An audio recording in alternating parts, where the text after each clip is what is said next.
that mean? Is that beer? No, it's like root beer, vanilla cream root beer. Oh, shit. Okay. So today was it was interesting. Last time when we connected, I wasn't wearing a shirt, and today when we connected, Steven wasn't wearing a shirt. Oh, yes. Yeah, I was trying to flex on Matthew. It wasn't. Yeah. It wasn't that I was running around like a fucking asshole trying to fix things as we were getting started.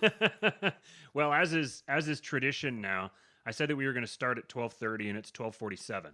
So Perfect. it's just appropriate that we had something that cropped up that delayed us and prevented us from starting on time. If we do make it to 1,000 YouTube subscribers without getting canceled in any way, I think the celebration should be shirtless episode, full regalia, body 100%. Yeah. No question at all. I'm down. Mm-hmm. All right. Okay. I think we will soon find ourselves very popular in another genre. Oh no. Oh no. I changed my mind. I don't want to do that.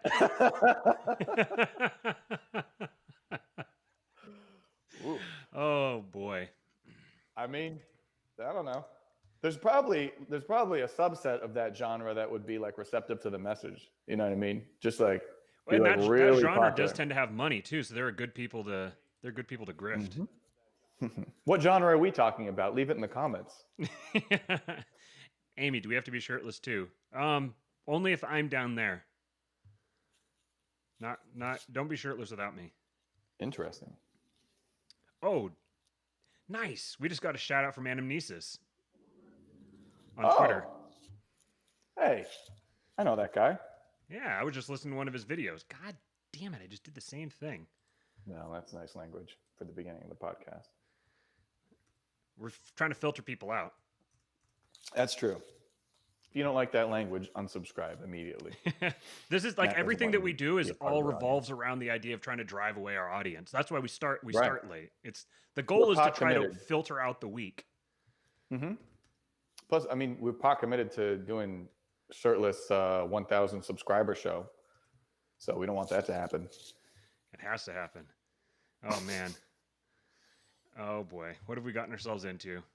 Damn, my background looks great. What up, John? Oh, your mom says that she thinks everyone watching should be shirtless too. I guess it has to happen. Lord. Yep. It's fate. Okay. What's up, folks? Boy.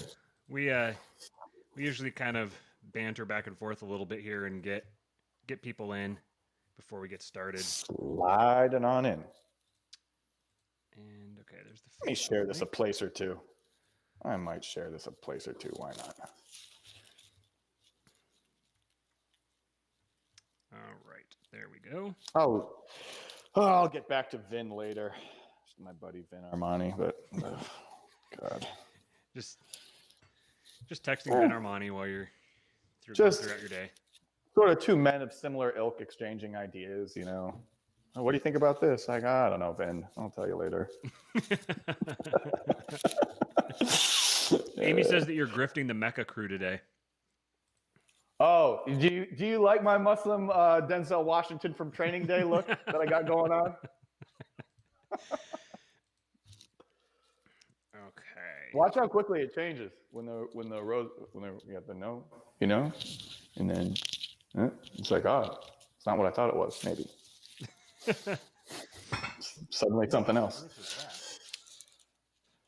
This is a hell of a kind of an roll into the episode. Oh yeah. Yeah. Oh yeah. We're on fire today. When we eventually put this in podcast form, audio form, are we going to trim the intros, you think? Or are we going to leave them in there? If we have time, we might just leave them in there. Maybe make it an intro compilation. Just of all the one episode with all of the like just mindless intros. Banter at the beginning of the show. Mm-hmm. Yeah. I could roll with that. I just liked my own post on Facebook on accident. Vin's book is awesome. So okay. let me say that while we're just saying nothing. That book is fantastic. I that's the book that as somebody who had a tenuous relationship with religion, but was told that they were called by other religious people, which kind of know where I was at, and kind of had an appreciation for like what Jordan Peterson was saying revolving religion, and was just kind of always trying to find out where am I at. Man, I wish this book was around like 10, 20 years ago, but it's here now. I need to start reading it. It's so good. Yeah, it's again, Ben and I were just kind of going back and forth about this topic, but no, we're talking about who the book was for, and like it's for anyone who will listen. But hey, just like our show. I think, the limiting factor I think is arrogance. Like you can be pretty, like I'm plenty arrogant, but I leave room. If you leave room, man, this book is for a lot of people. This is like expand the perspective into the spiritual for people who need to expand it, or maybe people who are already there. It kind of attacks it from like a different point of view, maybe. People who are already religious, perhaps, Christians who are just like, yeah, I'm Christian. What's up? It'd be interesting. Ben has a really interesting perspective. He really he blends. Yeah, he blends a lot of things. Yeah, there's a lot of blending. And so that's what, and so, I always considered myself, rational person, and was into, logic and reason weren't dirty words for me. But like I say, I leave room for that extra, just because something can't logic and reason something, you can't put it in a box. I never eschewed that, I was like, and that's, I think if you eschew the things that can't be described with logic and reason, or you try to put them in that box, and if they don't fit, if you go phooey, or if you go I think that's like the line for like your enjoyment of this book. That's what I would say.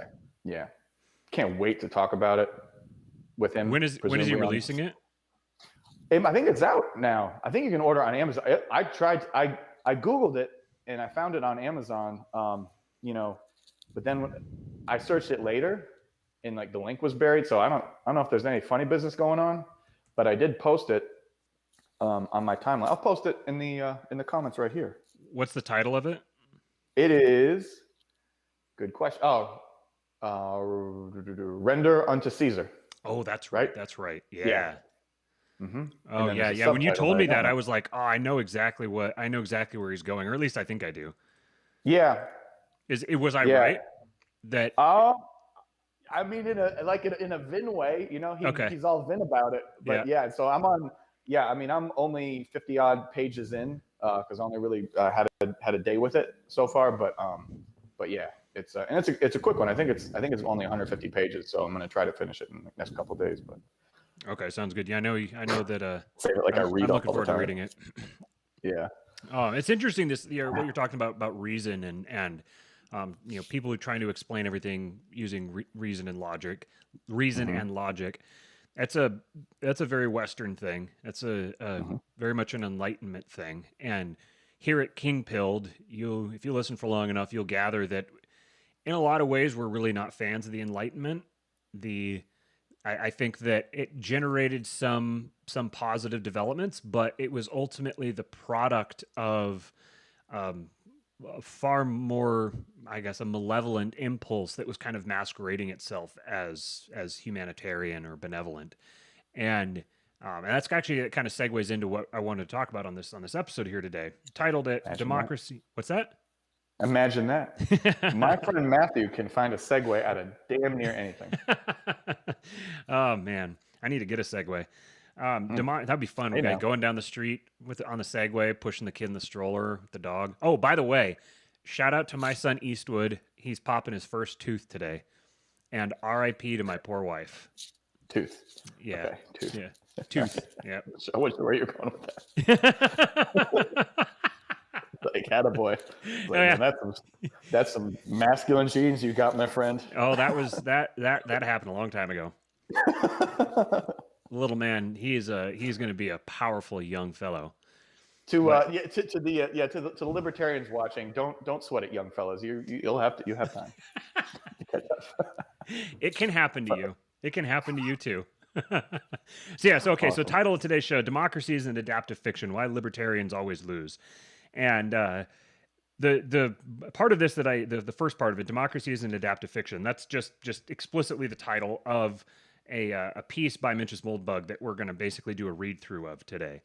And so I'm just shamelessly pilfering it.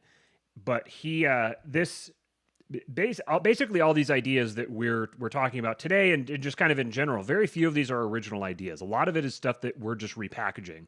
But that's just kind of the nature of humanity is basically everything we believe is just beliefs repackaged, and then the repackaged beliefs get repackaged again. That's what Ven's doing. Ven is repackaging beliefs, and he's blending old ideas, and you know, you can blend an old idea and turn it into a new idea. And so a lot of what you know, the ideas that we're trying to get across here, I want to make it clear that we're not necessarily introducing anything new to the equation. We're trying to call back to truths and wisdoms that humanity has been aware of for a very long time. A lot of this stuff has been evident for a long time, but there's a persistent impulse within the human mind to cast off what's old and what's familiar in pursuit of what's new. And we're always intrigued by potential and by the like new opportunities, and in a lot of ways that's a good thing. There's a lot of positive that's to be gained from that. That's where, you know, a lot of technological development has come from, which I guess you can have a debate about whether the technological development is a good thing or a bad thing. But that was Stephen Bate. Oh, yes, you can. But so there's really, that's kind of what ends up dividing between the right and the left is right-wing people. The terms that Moldbug uses, not in this piece we're going to read today, but in other ones, Moldbug's term for it is pronomian versus antinomian. And nomian is from the Greek root word nomos, which means law, and it encompasses tradition and custom, and basically anything that is a practice that's embedded in collective society that people that we do as a tradition, we do for, you know, for whatever reason. So religion would fall under that category in a lot of ways as well. And so fundamentally the right is pronomian. The right is pro tradition, pro customs, pro customs because they're anti-immigration. Get it? Oh, that was good. Get it? So the right ends up being, when you are in favor of, when you're pronomian, by nature you are going to then be in favor of established institutions, and you're going to seek to defend and uphold and protect the institutions, because the purpose of an institution is to bring order out of chaos. That's why humans create institutions. They are existing in a world of chaos. And shout out train. You can still hear it, huh? Oh yeah. Yeah. It's all good. Sounds like it's gone. You can humans exist in a world of chaos in many ways, and our role is to bring order from that chaos, and we do that in the form of institutions. Institutions can be anything from the family to a government to a corporation to, you know, just about any, you know, a court. All of these things are all institutions that the role of them is to provide order, and ultimately the right, psychologically speaking, is pro order, and the left is it's the collective impulse, and it's the impulse in the collective human psyche that sees order as oppressive. And there's a role for it. Like, you need to have the left-wing impulse to the extent that it prevents excessive order. Because order, ultimately, I believe that order can be too oppressive. You can have order. I think that you get a little horseshoe theory thing here going here, where too much, when order gets oppressive, it's because it becomes chaotic, and it's not being applied in an orderly fashion. So then there's a debate to be had there, whether it's truly order, if it's chaos. Anyways, we're not going to go down that road today. It looks like your link that you posted didn't come through. Yeah, and I'm trying it again. I don't know if I have a setting on the comments that prevents people from posting links, because I wasn't seeing links people were posting last time. But yeah. I guess if anything, someone can just like DM you on Twitter or something if it won't post. Yeah, I got the title in here. I should be able to find it. Anyway. So anyways, So the right winds up being pro order, and is the they by nature they protect institutions, and they seek to retain hierarchies because they recognize that hierarchies are intrinsic to human nature, and you can't have you can't not have hierarchy because humans fundamentally are not equal.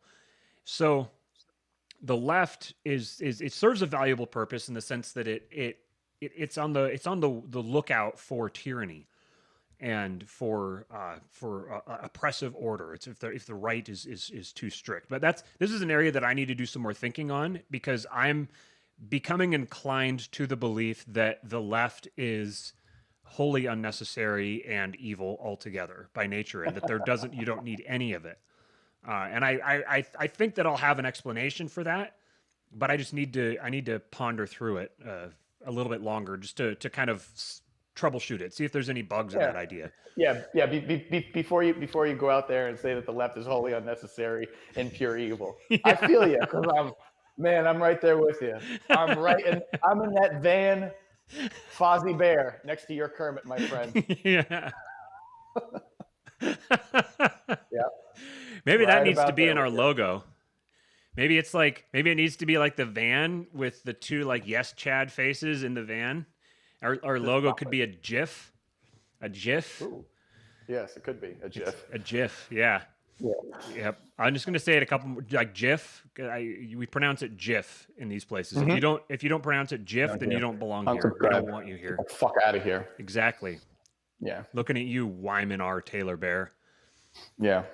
Anyways, looking at you. If you listen to our last episode, you'll understand what we're referencing. Or if you read the comments. Right. Speaking of which, do us a favor and like this video, subscribe to the channel, share the video, please, and leave us a comment. Let us know what you think. Feel free to tell us anything. As we've said before, there's no guarantees that we're going to take you seriously or that we're going to appreciate what you say. So you should work hard to make sure that it's something that we'll appreciate. We would like that. Right. And it's because at the last episode with the GIF that we're talking about, it references how I got kicked out of the Mises Caucus. Just for saying that I had a throbbing erection thinking about secret bands picking up communists and giving them rough rides. I don't understand what the problem was. I mean, goddamn it, it's 6 months later. That's damn near their fucking tagline. Now, like they're like the bad boy Mises Caucus. Oh, the Mises Caucus, yeah. I would have fit right in. Yep, you were a man ahead of your time. I've been ahead of my time, especially in that group. I mean, no hard feelings, but I have been about 6 months ahead in terms of things that I was talking about in that group. Not that that's hard. I don't know. That just, very much so. I think that at that time, Matthew, I think that they may have not have seen the capital in terms of power, in terms of what was being talked about or not being talked about. I think they were exploring the idea that it might be power elsewhere, and then they found out eventually that the power wasn't there. Does that tie into anything that you wanted to talk about today? Yeah, I can find a segue there. Okay. Because it gets back to the fundamental nature of human societies, the way that humans organize themselves, and the nature of how power travels through a society, the way that people organize themselves around power. And someone left a fantastic comment on our last episode. I'll you know what? I'll just kind of kill some time here as I go. Actually, they usually do. I'm going to kick myself off of my own show. I will say yes. Our commenters are the best commenters. They're very, very good. The Amazing Autist just subscribed to our channel, so shout out to the Amazing Autist. The Amazing Autist. I can't talk. Yeah. Okay. We should just say his name wrong, and we should say Anamnesis name wrong also. That one's you. You get to do that. Okay. Okay. I gotta try to find the comment, because it actually wasn't on the last episode, and now this is just awkward. Well, we're just waiting for people to fall in. Matthew. I don't remember what it was. I don't remember what pretty loose in the beginning of the episodes. Yeah. I don't remember where you know what? I can go into the studio here. I want to give this guy credit because the observation that he made was very, very good. And I wonder if he deleted his comment. Why did he delete his comment? Oh no, there it is. Okay. So the person who did it, it was Popular Liberty is the name of the account. He said libertarians created degeneracy because they tore down the existing social orders and replaced them with nothing. This is a reference back to I referenced what what Academic Agent said, which was that he created the syllogism that said that socialism, degeneracy creates socialists, libertarianism creates degeneracy, therefore libertarians create socialists. And so he's referencing that. So he said libertarians created degeneracy because they tore down the existing social orders and replaced them with nothing. Nature abhors a vacuum, so the state stepped in to fill the void. The state always grows by chaos. That's why the state and the liberal mob are allies. One causes chaos so the other can grab power. And that's exactly that nailed it. That's exactly the way that it functions. And this is why the role of the government that we have right now actually is the opposite of what it claims to be. It claims to be the thing that provides the order, but it's actually the thing that incentivizes and capitalizes on chaos. Because drawing order out of chaos is a source of power. That's how humans gather power to themselves. They draw order. They're in a chaotic environment. They draw order out of that chaos, and that order is attractive to others because order is safe. Chaos can kill you. It's unpredictable. You don't know what's coming next, and it's overbearing. But if you derive order out of that, from order you get predictability, you get familiarity, and you get all the things that are good for human society, that make a civilization function. So the reason, so you might ask, so why would a state why would an institution that actually does the exact opposite of its stated purpose, why would it survive? Why would it continue to exist?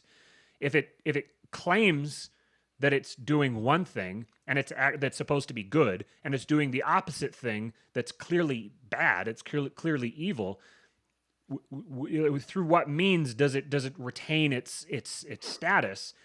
And how are so many people in defense of it? Like how are people so deluded? How do they not see what's clearly happening? And this is the line of thinking that leads people to become libertarians, and then ultimately they see the fundamental flaw in the nature and the structure of the state. And that's what leads them to become anarchists. They say the state is fundamentally flawed at its very core. Therefore, the only thing that's left is to just abolish it, just completely do away with it, and we'll all be better off if it's gone. And part of this is because what undergirds that instinct is ultimately a lack of imagination. They can't imagine something that would replace it. So what they've determined is that the best thing to replace it is nothing. Now, I can hear the ANCAP shrieking that they don't want to replace it with nothing. They want to replace it with voluntarism. They want to replace it with voluntary contracts that people enter into of their own accord. There's even, this is a big part of the impulse behind Bitcoin, that Bitcoin can be the government, that the technology exists there for all of the decisions that the government normally makes to be made by a form of technology, in essence. Which the government is also a form of technology, but it's a superior, it's an evolved form of technology. And the arguments that they make for that are, I'm going to be pissing off. So the title here is supposed to piss off libertarians, and we're also going to piss off Bitcoin maximalists.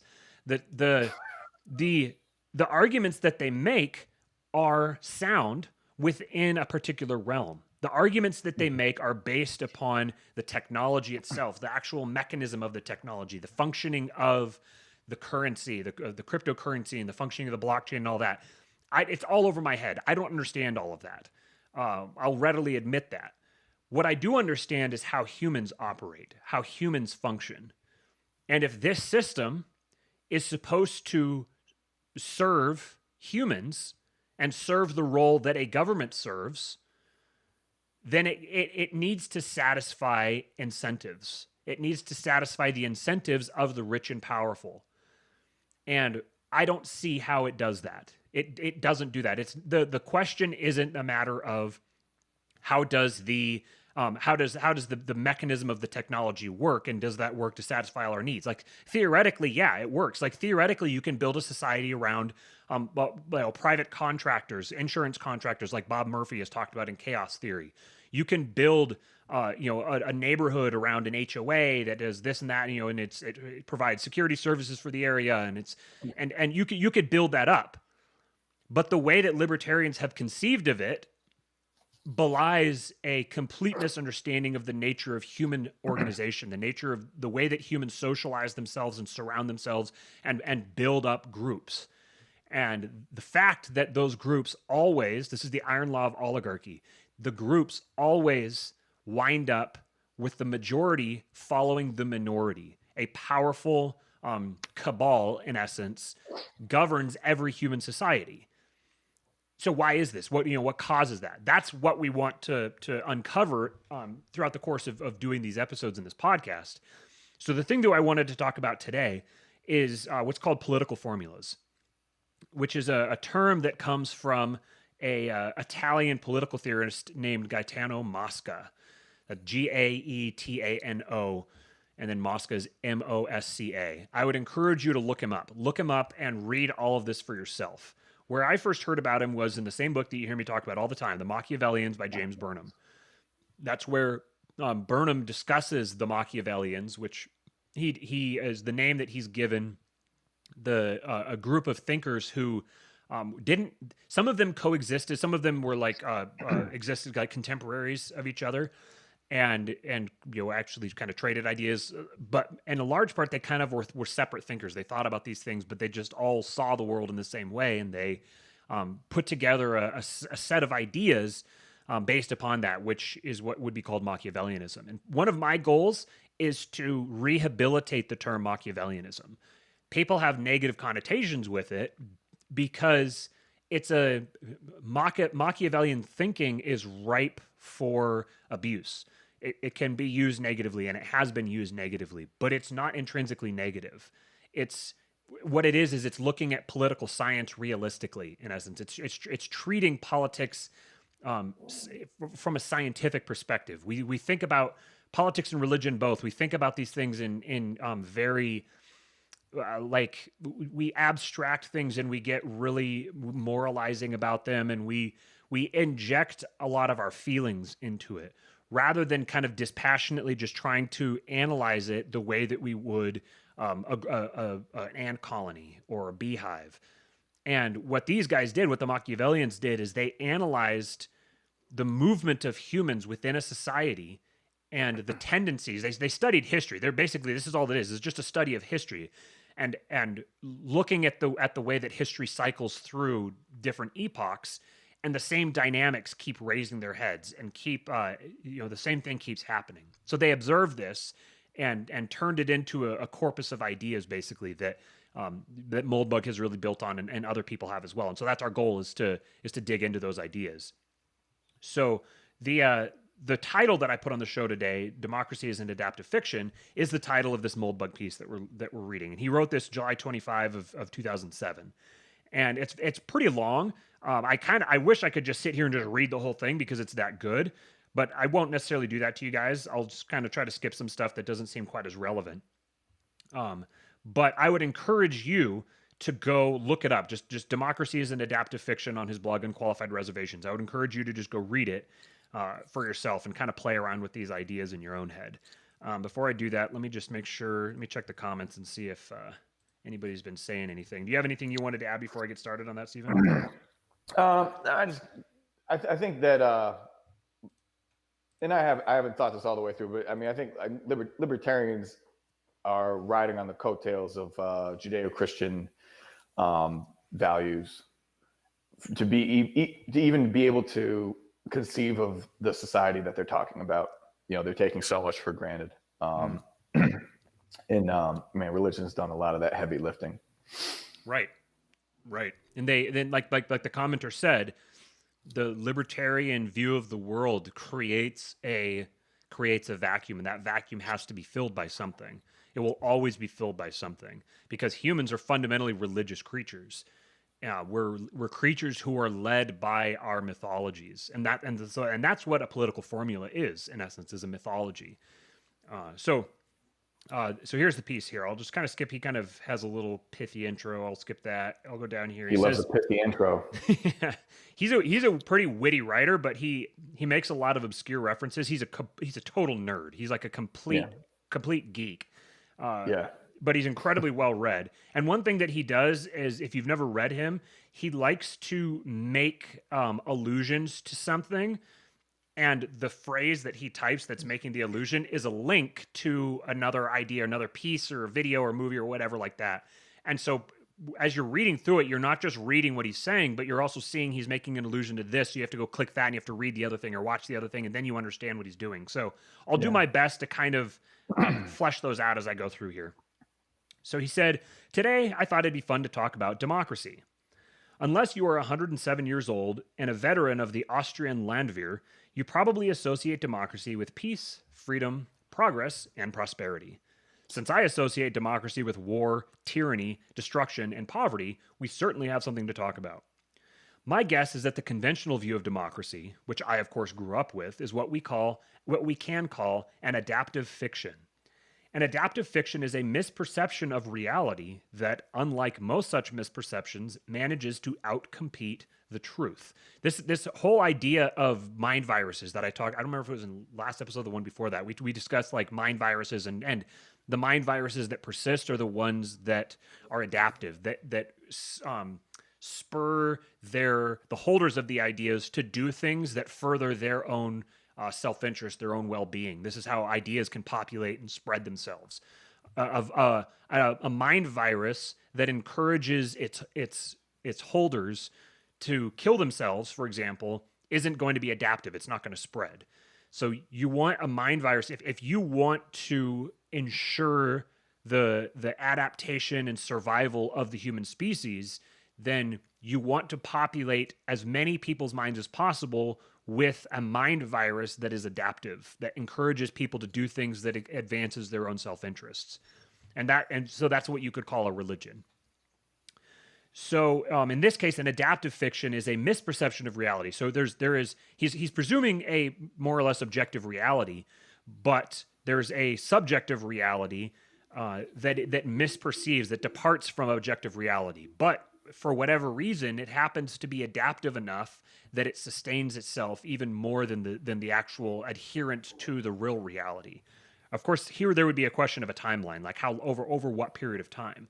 Because I think ultimately, if you subscribe to a mind virus or a perception of reality that departs from the truth on a long enough timeline, you'll be destroyed. You can't exist apart from the truth for that long. But over a shorter time span, it may seem like the misperception of reality is outdueling the accurate perception of reality. He says. So back to Moldbug. He says, for example, suppose we somehow became convinced that warm beer is refreshing, whereas cold beer is poisonous. Obviously a fiction, and obviously maladaptive in our society. However, if we imagine a hot country ruled by brewers who control their serfs by paying them only in lager, which being warm leaves them both tipsy and unrefreshed, hence quite incapable of revolt, you get the idea. In this brewer's republic, the warm beer fiction is what Gaetano Mosca called a political formula. Mosca's philosophy is nicely summarized in James Burnham's The Machiavellian's Defenders of Freedom, which at $50 for a used pocketbook is positively a bargain, and about as close as you'll get to oligarchical collectivism, which oligarchical collectivism, if you don't know, was the book in 1984 that was written by Emmanuel Goldstein, who's the enemy of the ruling party of Oceania.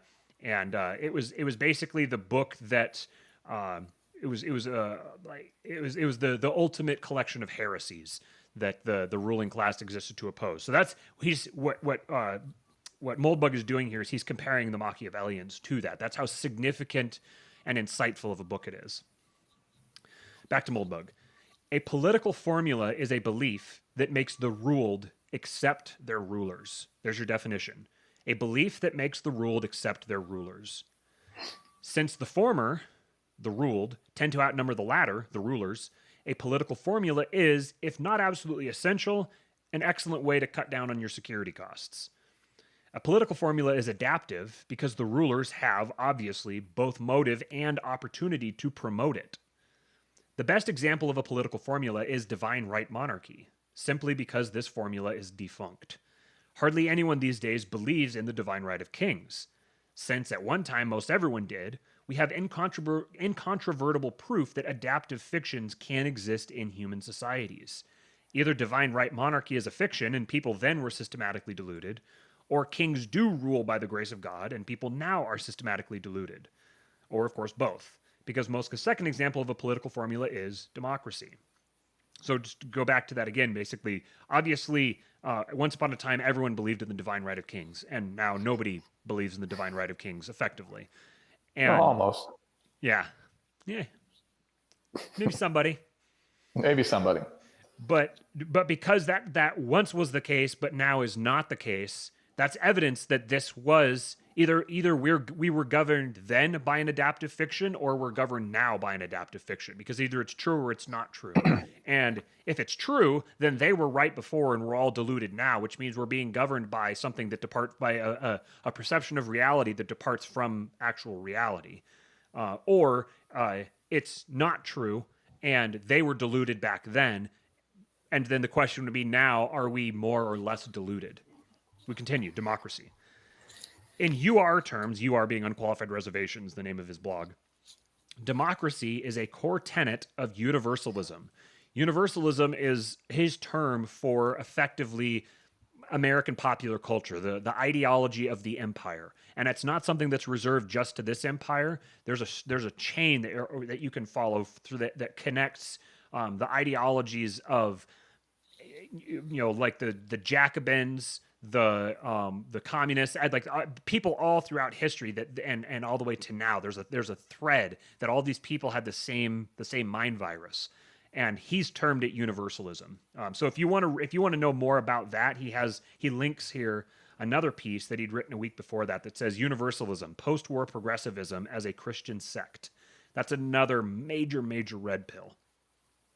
So in UR terms, democracy is a core tenet of universalism.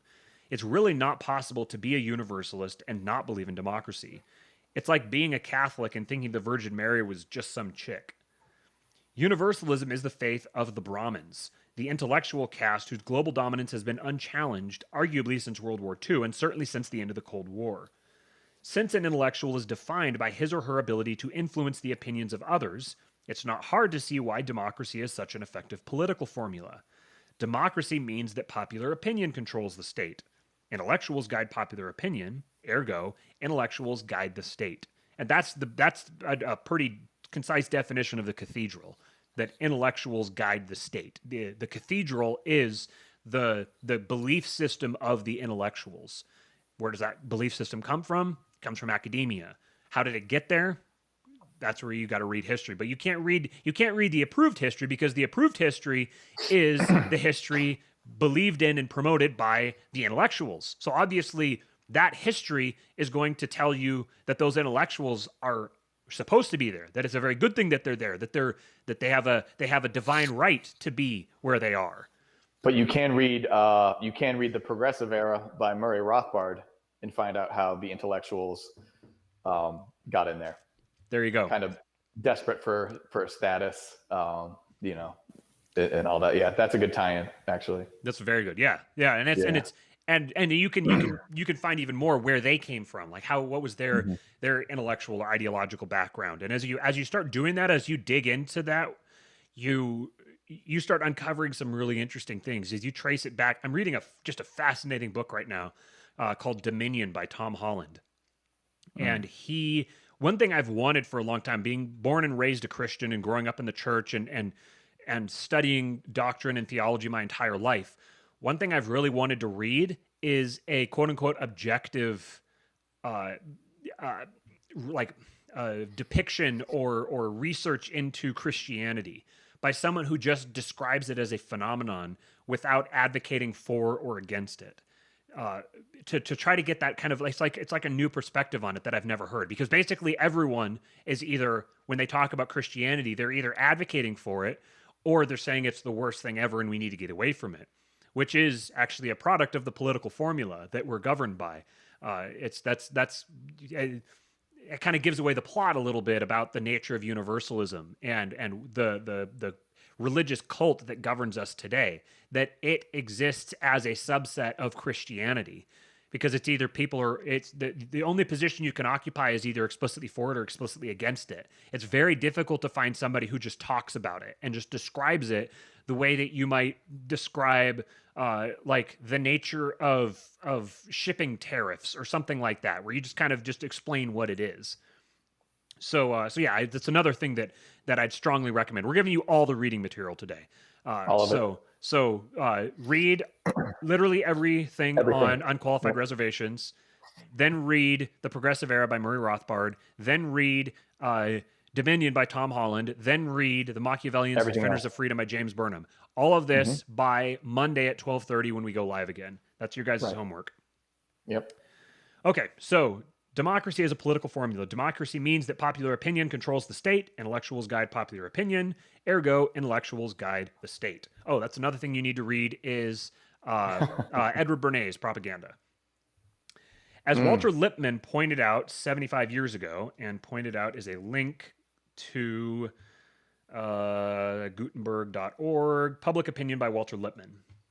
As Walter Lippmann pointed out 75 years ago, public opinion in a democracy is a sort of funhouse mirror that reflects, albeit inaccurately, imperfectly, and often quite reluctantly, the views of the governing elite.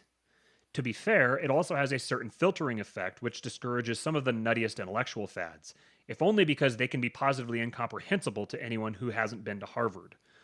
But the history of extraordinary popular delusions does not afford much confidence. And with only a few exceptions, the beliefs held at elite schools in the Unionist, Lincoln to Wilson, Progressive, Wilson FDR, and Universalist, FDR to now, periods, have been leading indicators of American public opinion. Let me read that again because that was a little funkily phrased. So the history of extraordinary popular delusions, which was a link that doesn't work anymore. It was a link to the Wikipedia page for extraordinary popular delusions and the madness of crowds. So the history of extraordinary popular delusions does not afford much confidence. So, with only a few exceptions, the beliefs held at elite schools in all these different eras have been leading indicators of American public opinion. So, from the Lincoln to Wilson era, from the Wilson FDR era, and from the FDR era to now, if you studied the beliefs at all of the elite schools, popular opinion would basically reflect them completely. So then either they're reflecting popular opinion or popular opinion is reflecting them. Very generally, the consensus at Harvard at year Y is the consensus of America at Y plus 50. If this isn't power, what is? So whatever was the consensus at Harvard in 2000, and this process is actually accelerating now, I think, again, due to the internet. But so the beliefs at Harvard in 1950 were the beliefs of everyone in 2000. Right. And so on. You can keep going all the way back from basically the inception. That's why I was well, I mean, I didn't know why, but that phenomenon, why when I mean, I stayed on Facebook. I had no interest in being on Facebook whatsoever, but then it was just such a powerful tool for my business. I got on there and I saw what the conversation was in like 2012. And I just saw all this ridiculous stuff, like, you know, years before, because that was a lot of my exposure with people was just kind of like younger, definitely college-ish or fresh out, leftist type, people. And they were just saying the wonkiest shit like ever. And I would screenshot it and just send it to my friends to the point where they just got so annoyed with me. And, they were just like, you're going to drive yourself crazy. And I was like, yeah, probably. But, I mean, they would advise me, you got to unfollow these people. Like they're whatever. And I was like, nah, man. I was just like, they're going to get older. You know what I mean? And what really had me terrified was that, older people were trying to emulate them. So you had people in their 30s, 40s, older, and they just, just people who were or wanted to be hippies maybe, or, not saying, hey, what you're saying, 20-something-year-old is ridiculous. And with all my life experience and my 40 odd years, this is harmful, or you're going to create some kind of, division, or they tried to like out woke the 20-year-olds, And that's when I saw, I was just like, this is going to be a fucking problem. And so, like, for everyone that I knew who was telling me, you know, don't pay attention to this stuff. You got to unfollow people, you know, for the sake of your mental health. They might have been right about that. But in terms of what was coming, I mean, we're living through what was coming. But that's an amazing weather vane. You know, whatever those people are talking about. You know, at universities, university age people, or whatever, that opinion is going to be coming at you full force from everywhere years later. This has been the power of Jordan Peterson. Not plus 50. Yeah, right. Yeah, and so like you're saying, not plus 50 anymore. I mean, it's the timeline is absolutely accelerating. Right, because it's becoming more and more clear that the universities are not just upstream from the government, but they directly control the government. The government operates at their behest. Now, again, not as an institution. It's the people in it, the people in the universities that come through the universities and then go on. It's the idea of the university that governs the government. It's not actually like the dean of Harvard. It's the idea of Harvard that has become the mind virus that is. Harvard is seen as the ultimate. Like, someone would get more credibility as a graduate of Harvard than basically anything else in our society. It's seen as it's a priesthood. They're effectively it's a modern priesthood. And if somebody went there, that's an indicator of their credibility and their intelligence and ultimately kind of like their worth as a human being. If a Harvard graduate is shot and killed in the streets, you're going to hear about it. But if a Bob's Community College guy is shot and killed in the streets, then it won't get referenced. So it's like a fundamental indicator of the worth of the person. Miguel here in the comments on YouTube said, I think Moldbug is saying that history is a social construction by the elites. Yes, that's a pithy version of what he's saying, basically. And he's not asserting that, he's just observing it. Like he's repeating it, that what other people have repeated as well. And the kind of the secret here is that all of history is a social construction of the elites, because we didn't, like, I didn't live 50 years ago. So for me to know what happened 50 years ago, I have to depend on either someone who was there 50 years ago or someone who has talked to someone who was there 50 years ago. So our understanding of the past is filtered through the reports and the minds of other people. So the question is, who decides what gets filtered down? Who decides what gets passed on? That's always been a role of families. Families pass on this thing they pass like ideas to the next generation. That's like the being a parent is basically, you're a person who exists to pass on ideas to the next generation and to teach them how the world works so that they can then pass it on to their next generation. And it's interesting, this dynamic that you described where where adults started trying to mimic the kids.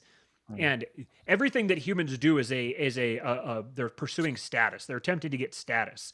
So when adults are mimicking kids, they're trying to get status, which is kind of funny because it's like the adults generally have more status than the children. But I think this is an effect of technology, that there was a gap of several years, of a couple decades here, where the kids are much more fluent in technology than the adults, by and large, in the technology of social media, which is where a lot of status is bought and sold these days.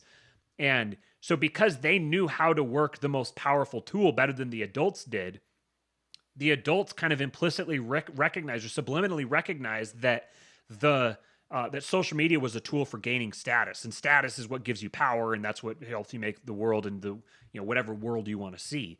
So they started trying to appeal to and mimic the kids, because if they got the kids paying attention to them, they could wrangle the control of social media, and they could get social media to paint them in a popular light, which would then translate to the rest of the world. This is where social media has now basically governed the world through that process. That's interesting, an interesting observation that you made there. So I mean, anthropologically speaking, the appropriate posture of adults to children is that the children should be mimicking the adults, not the other way around. If adults are starting to mimic children, your society is ass backwards. So, okay, so the consensus at Harvard in year Y is the consensus of America, and Y plus 50. If this isn't power, what is? I don't think anyone reasonable would dispute this. What I do think many reasonable people would dispute is the claim that democracy is a fiction, which, note, I've not justified at all. In fact, it's perfectly possible for a political formula to be an accurate description of reality. If democracy is the rule of Brahmins, fine. But don't the Brahmins seem to be doing a pretty good job of it? Don't we have, with a few small exceptions, peace, freedom, prosperity, and progress? And even more damning, don't the places in the world that lack democracy also seem to lack these things? It's all very convincing.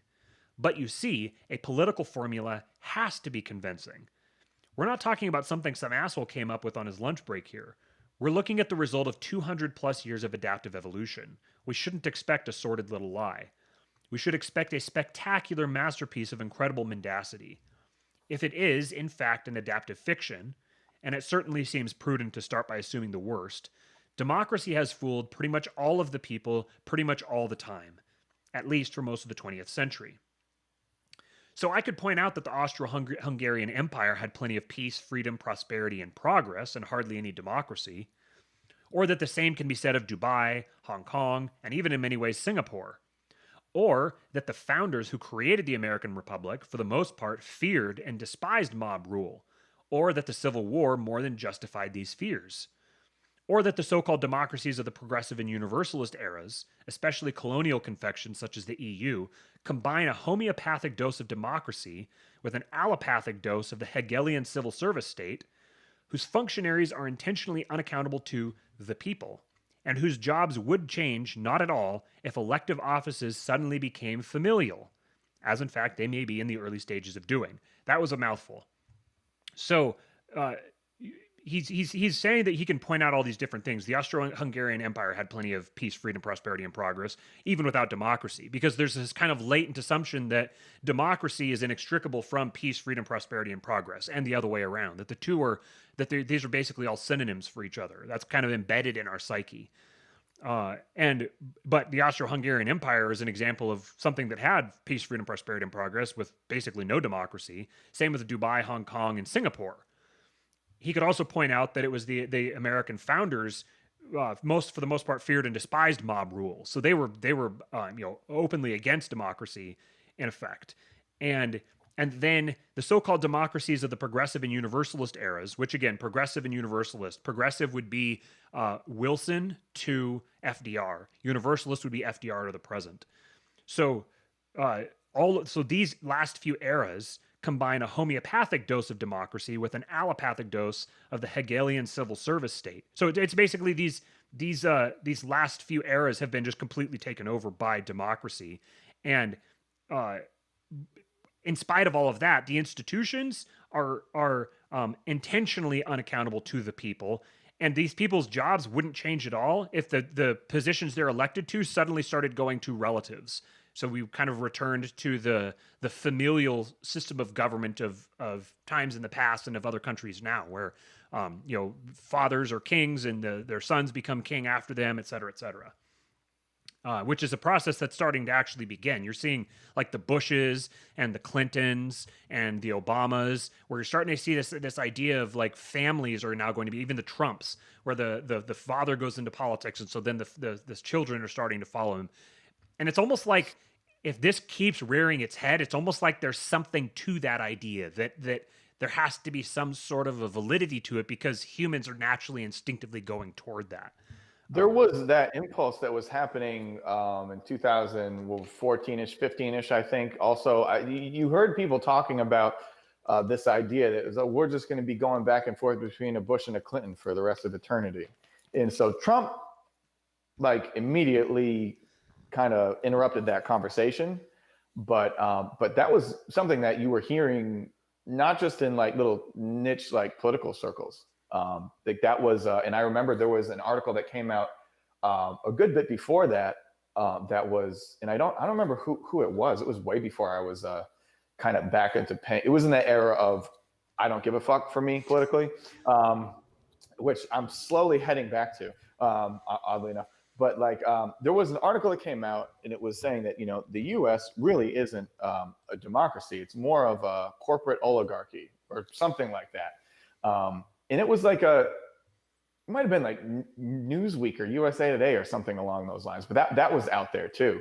So I think people were starting to at least wonder about it, like in the popular consciousness, and then Trump.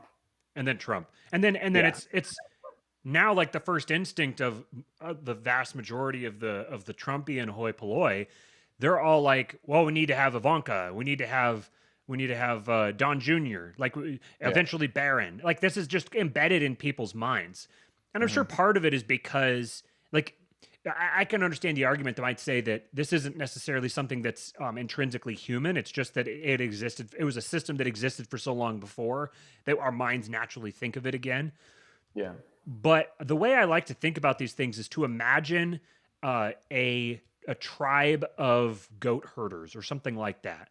That in like ancient Paleolithic times, or you know some ancient group of people, because you when you reduce it down to the scale of say like 150 people in a tribe, you can understand the dynamics that govern the different parties of a conflict, of a quarrel back and forth or whatever, the way that the tribe governs itself. A lot of that kind of comes really naturally. You can think of exactly how it's going to work. But then we think that when we introduce complexity and we blow it up to a much larger scale with more people, that suddenly it changes, suddenly it's different. And then like human organizations take on this sort of like mythic quality of some type that has just a completely different set of incentives and characteristics and everything. And by and large, that's not the case. Really, really large groups of humans operate under the exact same set of incentives as really, really small groups of humans.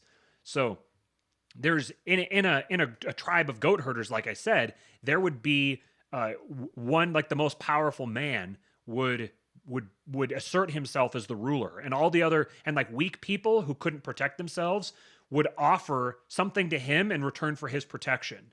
And if they didn't, then he would take control of them and demand that they do stuff and offer something to them in return. And because he's powerful, he would have more to offer than anyone else. So a king, in effect, would like kind of arise organically from that process, and then he could rule for as long as he was good to his subjects, as long as it was a good trade for people to give up whatever of theirs in return for his protection. His rule would persist until either he stopped treating them well, or he died, or someone more powerful took him over. And there's something to be said for the fact that if he's saying, you give me stuff in return for me protecting you, and he fails to do that and he gets himself taken out, then there's kind of, it's almost like there's a justice in the fact that the new guy gets to rule. And then it's up to them to see if they want to, retain the same arrangement or whatever. So when you start thinking of things this way, it becomes very clear that it would be natural for when the guy died or became unable to rule anymore, there would be a natural instinct to say, okay, well, what about his son? If we could trust him, then chances are we could trust his son, because they're likely going to be similar. And he's, what better person to be familiar with the arrangement than someone who spent his whole life connected to it personally? So there's a very natural impulse for humans to return to a familial form of government where family members get, you get the nepotism of family members taking over for family members. And so I think that there's something that's very kind of naturally adaptive about that, and that's why it keeps rearing its head. Anyways, so let's see. As Swift said, it's useless to try to reason a man out of a thing he was never reasoned into, and certainly few of us were reasoned into democracy. However, I do vaguely remember my earliest and surely entirely received thoughts on why democracy was so great. Basically, he was conditioned to believe democracy was great.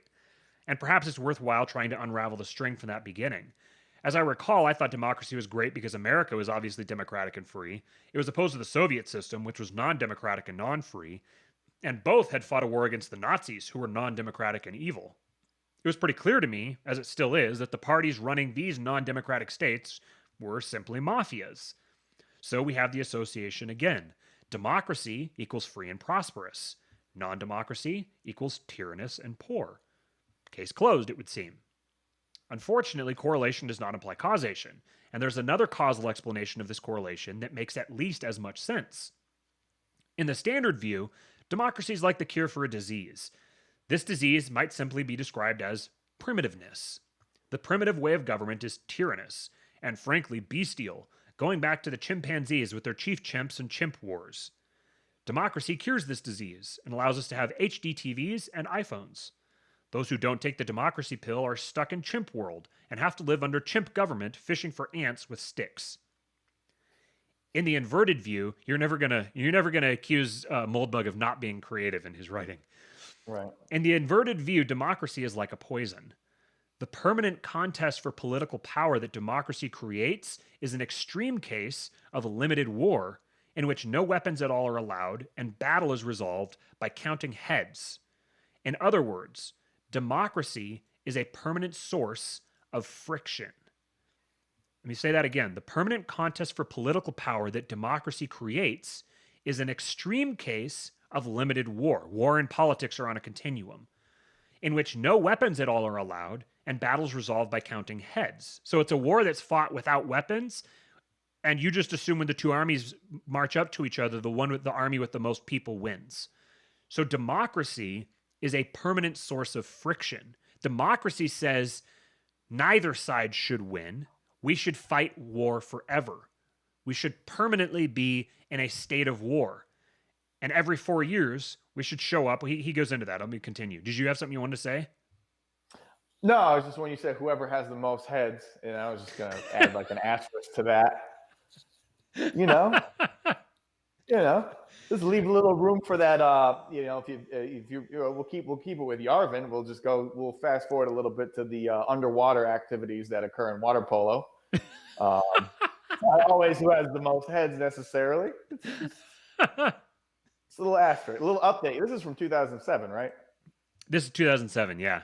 Okay, yeah. So this is the updated 2021, the post 2020 version. Let's just say that post 2020. This is what Moldbug would be writing if he was writing this today.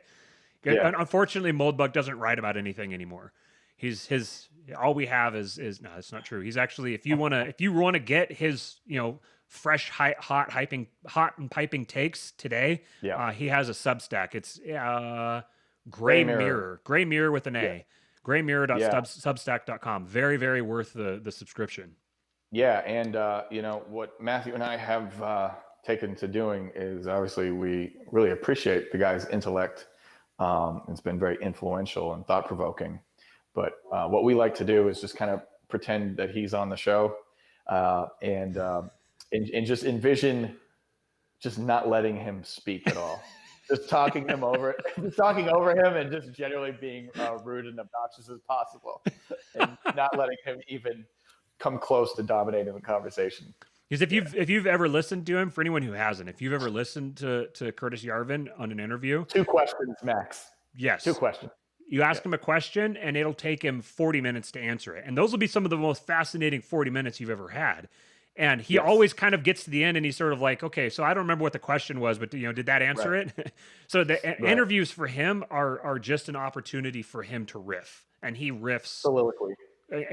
Like incredibly. His mind is just filled with every useless fact and useful fact you can imagine.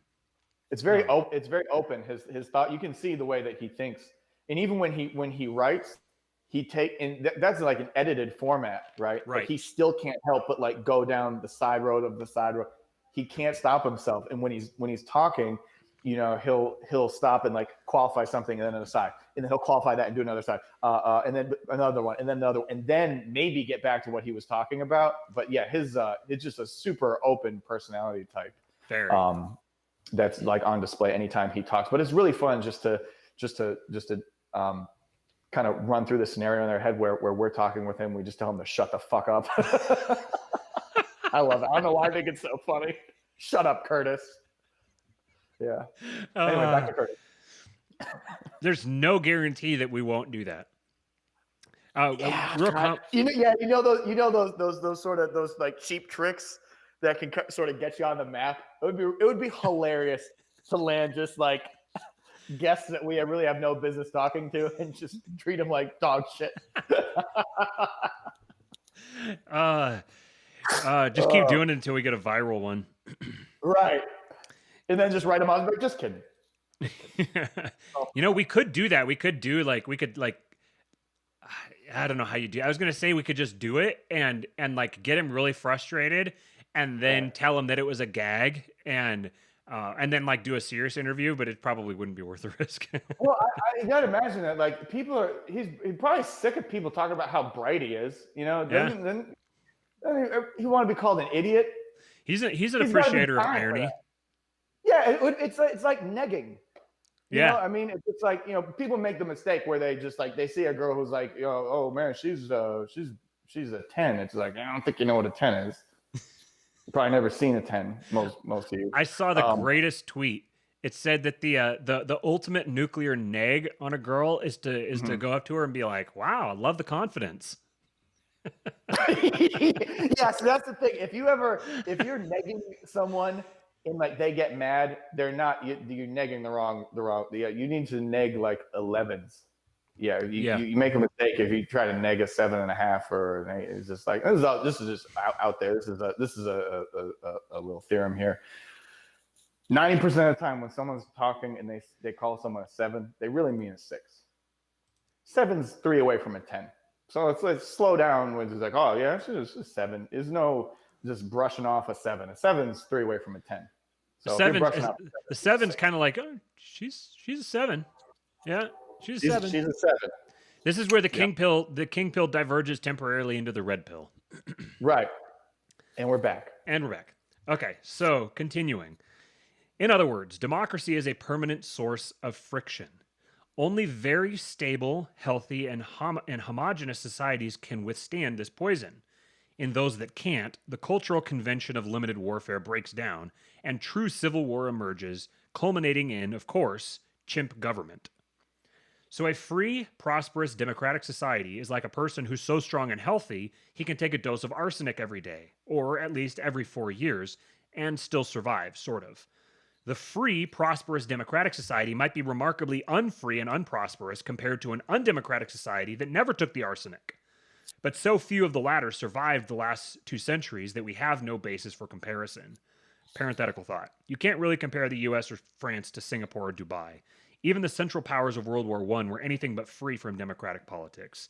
Any exercise in imagining what 180 years of technical progress would have brought to, say, the France of Charles X is entirely in the department of fantasy. That's like one of those that he says this stuff, just makes references, and I'm just like, yeah, I didn't understand any of that. I have no conception for what the France of Charles X was like. But the guy, you can say, oh, France under Charles X, and he's like, oh yeah, I can understand what that society was like. I wrote a book on it, or I could have. Right? I wrote it in my brain one day, and then just decided not to take the time to put it to paper. Right. Meanwhile, the undemocratic tyrannous societies are not those which failed to take the democratic arsenic, but those which took it and found it fatal. Of course, they are no longer ingesting the medication, their lips do not move, and their throat does not swallow. Civil society has been destroyed. I'm sure there are 1 or 2 20th century tyrannies which did not get that way as the result of a democratic degringolade. I don't know what that is, but I find it hard to think of them. Let me see here. Here's where he's just kind of riffing. In conventional universalist discourse, therefore, the democratic state becomes a kind of sickbed patient, an employment opportunity for every chiropractor, homeopath, or bloodletter under the sun. Its health is constantly fretted over in the direst of terms. All the problems of democracy can be solved by more democracy. Most people don't know this, but Marxist-Leninist thinkers saw socialism in the same way.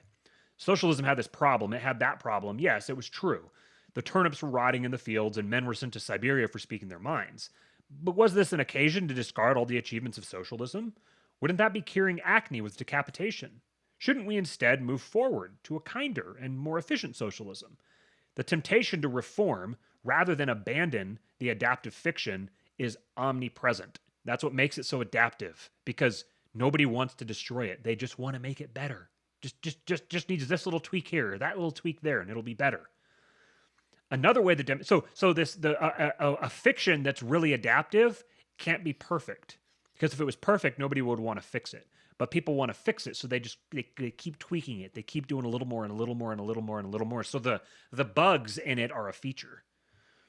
Another way the democratic fiction protects itself is to define democracy as successful democracy. Therefore, it's easy to see that democracy is always successful.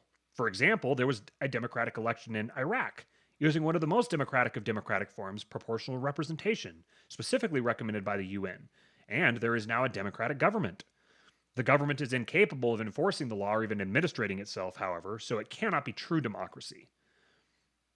In fact, the word democracy has narrowed over time to focus on those democratic forms which have been more correlated with success. Reversing this definition creep is a difficult and unenviable task, and so I'll resort to my usual tricks and define a new word, which corresponds to the literal derivation of democracy rather than its present connotations. So basically, what we now are, when people talk about democracy, what they mean is democracy when it works. And any part of democracy that doesn't work is therefore not democracy. They define it away into something else. So it makes democracy perpetually seem perfect and untainted because all of the evil stuff is not democracy. So it can't be democracy's fault. Let's define demotism as rule in the name of the people. Any system of government in which the regime defines itself as representing or embodying the popular or general will can be described as demotist.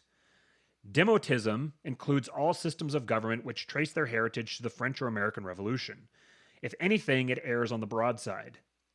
The Eastern Bloc, which regularly described itself as people's democracy, was certainly demotist. So was National Socialism. It is hard to see how folk and demos are anything but synonyms. Both communism and Nazism were, in fact, obsessed with managing public opinion. Here's where you're starting to get, people have this like, oh, you know, left and right or, you know, opposite and truth is in the middle or whatever. Democracy contains both communism and Nazism. They are both forms of democracy, which is itself a left-wing ideology. So Nazism is a right-leaning perspective on a left-wing ideology. And then communism is a left-leaning perspective on a left-wing ideology. Anyways, so like all governments, their rule was certainly backed up by force, if more so in the case of communism. The pre-war Gestapo had less than 10,000 employees. But political formulas were of great importance to them. It's hard to argue that the Nazi and Bolshevik states were any less deified than any clerical divine right monarchy. Most people in democratic states tend to instinctively classify political systems into two types: democracies and everything else. Of course, this dichotomy is typical of all political formulas. Any regime constituted under a conflicting formula must be somehow invalid. The old monarchist aristocratic order in Europe, which was certainly not perfect, falls into everything else. And thus we wind up putting, say, Elizabeth I and Stalin into the same bag, even though the two had drastically different practices and drastically different outcomes in their respective governments. The difference between a monarch and a dictator is that the monarchical succession is defined by law, and the dictatorial succession is defined by power. The effect in the latter is that the fish rots from the head down. Lawlessness permeates the state, as in a mafia family, because contending leaders must build informal coalitions.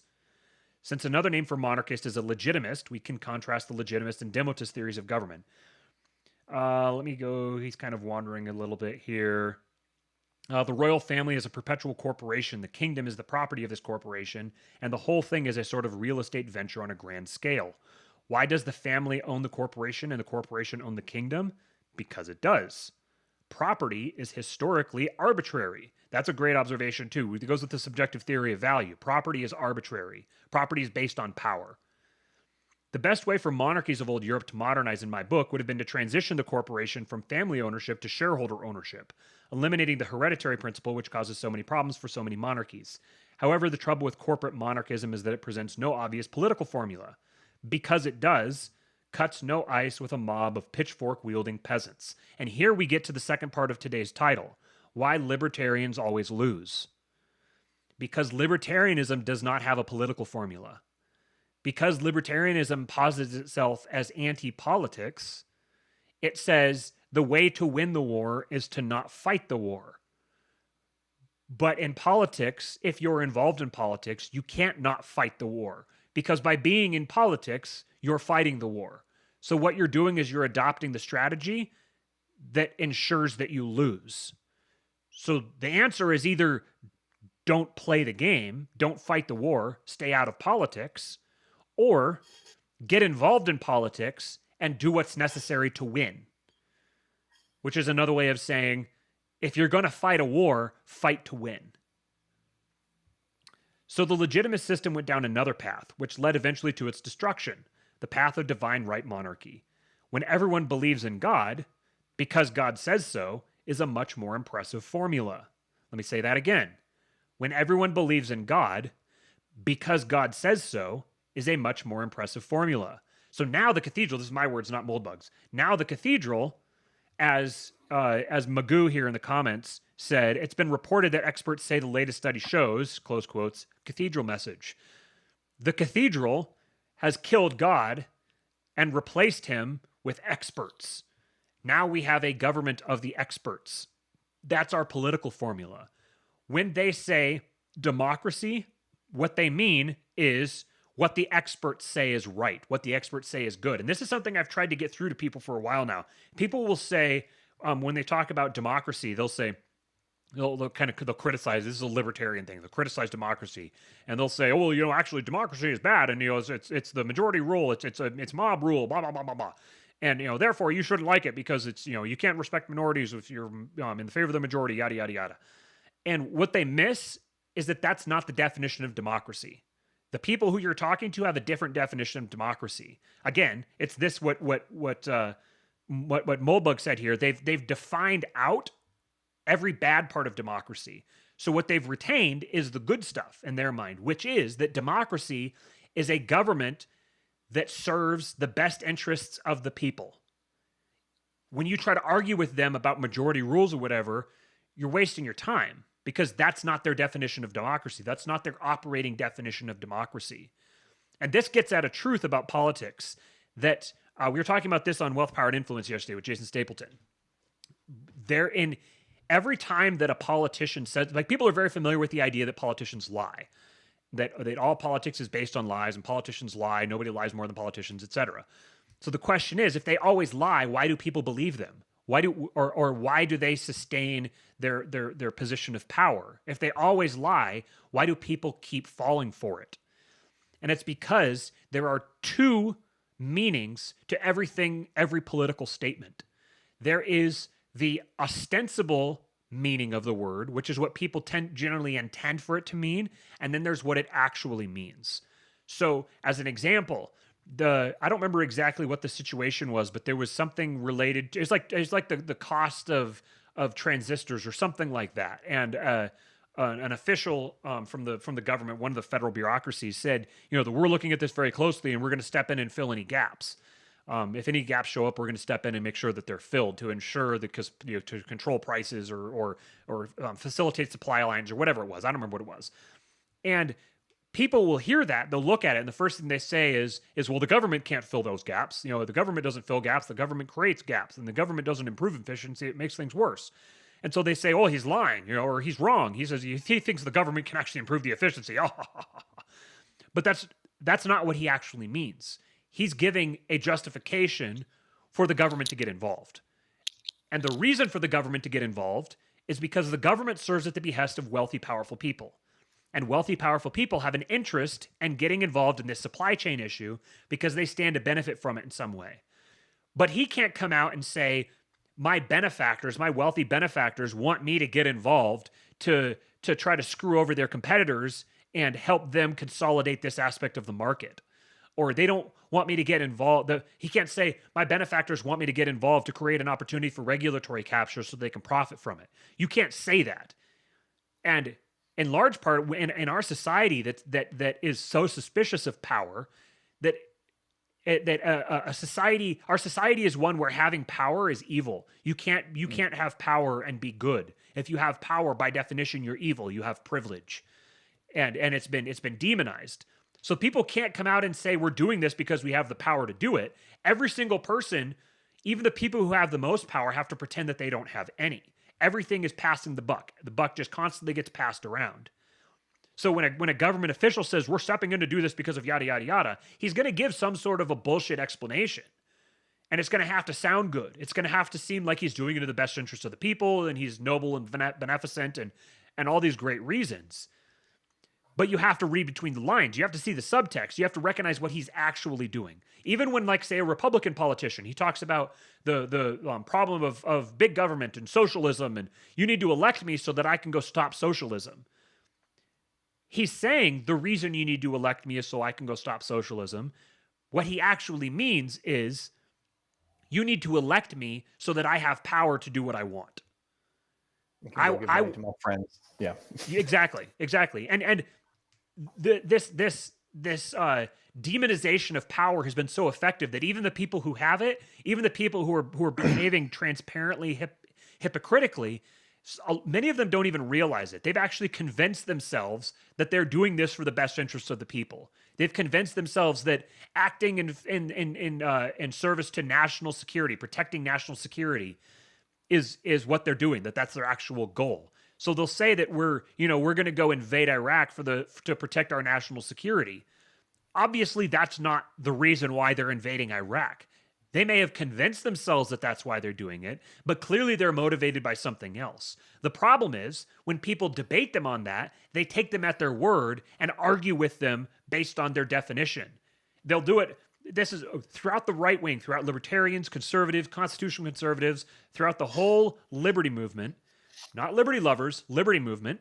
Damn it. All of these people love to pat themselves on the back for how smart they are, because they catch someone in a lie like this and they point out, well, actually, it doesn't serve the needs of national security. It's actually bad for national security if they invade Iraq. Ha! I caught you in a lie. I know what's going on better than you do. And that's where the conversation stops. So you've knocked down their obviously bullshit explanation, but you haven't identified what they're actually doing, because that would be a conspiracy. We can't discuss conspiracies. We can't be a conspiracy theorist. We have to be reasonable. So we can only talk about the approved talking points according to the experts. Now we've come full circle. So they've defined the territory, and you meet them on their territory, and you say, oh, the territory doesn't exist. If the territory doesn't exist, why are you meeting them on it? That's their battleground. They establish the conversation. They establish the frame. And when you go and you try to knock down their obviously bullshit explanation, when you try to disprove their political formula, if you don't have something to replace it, nature abhors a vacuum, and it will be filled again by the political formula with the most power. And this is why power governs every human society, and why every human society is governed by a myth, by a religion, because a religion is the most powerful political formula. Back to Moldbug, he said, when everyone believes in God, quote, because God says so, is a much more impressive formula. So the people who wanted to gain power, and in whose society, in their society, it said that God says XYZ. Well, if XYZ isn't I get power, then you're SOL. Unless you can change, so you either have to try to change what God says or get rid of God altogether. And then whatever he says doesn't matter. Substitute your own political formula. The new political formula is because the experts say so. Experts say wear 3 masks. Experts say lock down interminably. Experts say print more money. Experts say insert anything. And the whole liberty movement right now has only gotten so far as to knocking down the insert anything. They've knocked it down, but they haven't identified the phenomenon of what's happening. They recognize that it's a flawed political formula, but they don't recognize that it is a political formula. And so they'll say, oh, this is all a lie. This stuff's all built on lies, and these people are all lying. But why? And why do people keep believing their lies? If you want to replace them, if you want to displace them and get them out of these positions of power, you have to have a sufficient explanation to put yourself or someone who values what you do in those positions of power. And right now, Bitcoin doesn't do that. Bitcoin tries to say, get rid of the positions of power altogether. So what makes you think that the people who are in power will just give it up? I know that a lot of people say, oh, well, lots of people will get mass adoption. You misunderstand how societies operate. Societies, the masses don't adopt something until the experts tell them to. When the experts tell them to adopt Bitcoin, it will be because they've put themselves into position to ensure that Bitcoin isn't a threat to their sovereignty. And that's the only way that Bitcoin will ever be popularly successful, if there isn't some massive changing of the guard. And the existing grifters in power, if they aren't replaced by someone with a superior political formula that is better at weaponizing the masses and gathering the masses around his words, then Bitcoin will never do what you want it to do, even if it has the technical capacity for it. Because it's not a question of technical capacity, it's a question of sociology. And sociology is governed by power. So you have to know how power works, and you have to subvert that power. You have to get yourselves in a position to take that power for yourself. I'm starting to get dangerous here. I'm starting to say stuff that probably is going to get me on a list. So you say something. No, I had like kind of just a quick dumb real world example of the experts and the faith that people put in them. But like I teach dance, and so in my state it was limited to 10 people in a room. And so 10 people in a room, okay, 10 people in a room, that's it. Anything more than that would be ludicrous and dangerous and unsafe. And just yesterday, the governor came out and lifted the limit to 25. So now I can have 25 people in a room. And just like within a day, like 25 people in a room went from being, homicidal to acceptable for a lot of people. There's people who, it's not exactly robotic like that, but just the sway that it has on people's decision making. That's what people look to, is the experts, and it holds a tremendous amount of weight. Right, because everything up till now has been governed by experts. So if there's a condition of cognitive dissonance where if you point out to someone that obviously it's completely inane to believe that yesterday 25 people in a room would kill everyone, and today it's all hunky-dory. If for people to grapple with that and accept that as true, they have to acknowledge that the experts are full of shit. So then are the experts full of shit because they're ignorant, or are they full of shit because they're malevolent? And the people don't want to go down that train of thought, because fundamentally they want to believe in their institutions. They want to believe that they're safe. The average man does not want freedom. He just wants safety. H.L. Mencken. The upside of that is that there is that psychology that's built in. So it's okay. So libertarians aren't providing any, and no one else is providing anything to replace it, but it's fertile. There's fertile ground for it. Right. And that's where libertarians need to be focused, is providing the safety. Right.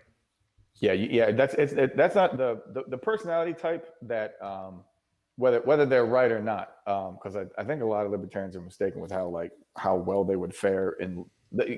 There's this comfort in knowing that what you are advocating for is never going to happen in your lifetime. It's someone holding you back from fighting Mike Tyson. It's like, I would fucking, Yeah. you can say anything, but once they let the arm go, it's a whole other story.